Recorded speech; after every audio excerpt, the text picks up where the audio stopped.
नमस्कार, न्यूज़ 18 जेके का digital platform देख रहे हैं आप।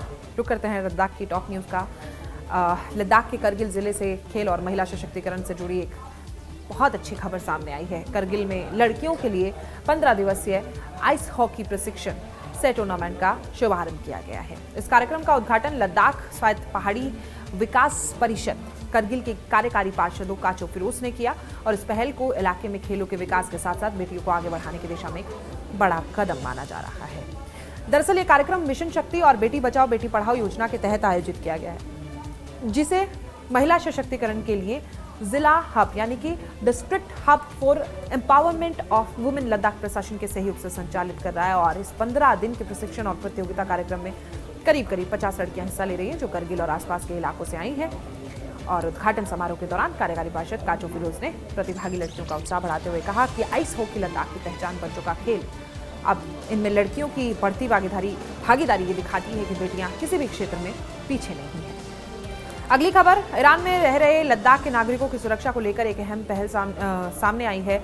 इस मुद्दे को गंभीरता से उठाते हुए बीजेपी लद्दाख के एक प्रतिनिधिमंडल ने केंद्रीय अल्पसंख्यक कार्य मंत्री किरेन रिजिजू से मुलाकात कर लद्दाख वासियों की सुरक्षा और कुशल क्षेम को लेकर चिंता अवगत कराई है। और ये प्रतिनिधिमंडल बीजेपी लद्दाख प्रदेश अध्यक्ष की ताशी गायलसन खाचू के नेतृत्व में किया गया था, जिसमें एडवोकेट ताशी गायलसन, पूर्व चेयरमैन, मुख्य कार्यकारी पार्षद, ये तमाम लोग शामिल थे। और प्रतिनिधिमंडल में केंद्रीय मंत्री को बताया गया कि मौजूदा अंतर्राष्ट्रीय हालात और क्षेत्रीय तनाव के बीच ईरान में रह रहे लद्दाख के छात्र, कारोबारी और जो भी अलग नागरिक स्वाभाविक रूप से परेशान हैं, ऐसे में उनकी सुरक्षा, संचार व्यवस्था और जरूरत पड़ने पर त्वरित सहायता सुनिश्चित करना बेहद जरूरी है। प्रतिनिधिमंडल ने आग्रह किया कि केंद्र सरकार इस मामले को प्राथमिकता पर लेते हुए संबंधित मंत्रालयों और भारतीय दूतावास के माध्यम से जरूरी कदम उठाए। साथ ही केंद्रीय मंत्री किरेन रिजिजू ने प्रतिनिधिमंडल को आश्वासन देते हुए कहा कि सरकार विदेशों में रह रहे भारतीय नागरिकों, खासतौर पर संवेदनशील क्षेत्रों में मौजूद लोगों की सुरक्षा को लेकर पूरी तरह सजग है और आगे भी सजग रहेगी। और ऐसी तमाम सहायता जो भी जिस मौके पर मौजूद होगी वो उन लोगों को दी जाएगी। अगली खबर, करगिल से शिक्षा के क्षेत्र से जुड़ी एक महत्वपूर्ण खबर सामने आई है। खबर पॉजिटिव भी है। दरअसल डाइट कारगिल में आयोजित बाल वाटिका शैक्षणिक ढांचा यानी कि बाल वाटिका एजुकेशनल फ्रेमवर्क पर आधारित 3 दिवसीय कार्यशाला का सफलतापूर्वक समापन हो गया। इस कार्यशाला का उद्देश्य प्रारंभिक शिक्षा की ओर से ज़्यादा मजबूती, प्रभावी और व्यापारिक बनाना था, ताकि बच्चों की नींव जो है उसे मजबूत किया जा सके।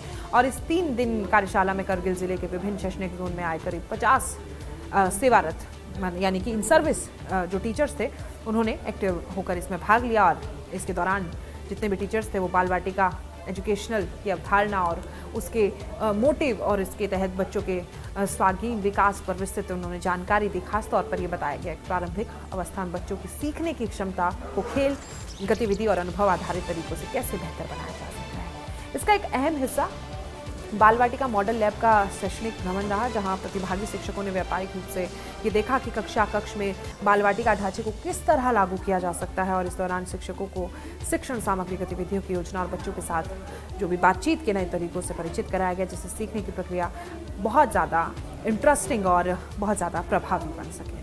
तो तमाम कुछ आज लद्दाख की खबरें थी। ऐसी ही लद्दाख की अपडेट्स के लिए आप जुड़े रहें और कल फिर मैं हाजिर होंगी कुछ लद्दाख की नई खबरों के साथ। फिलहाल के लिए मुझे दीजिए इजाज़त। नमस्कार।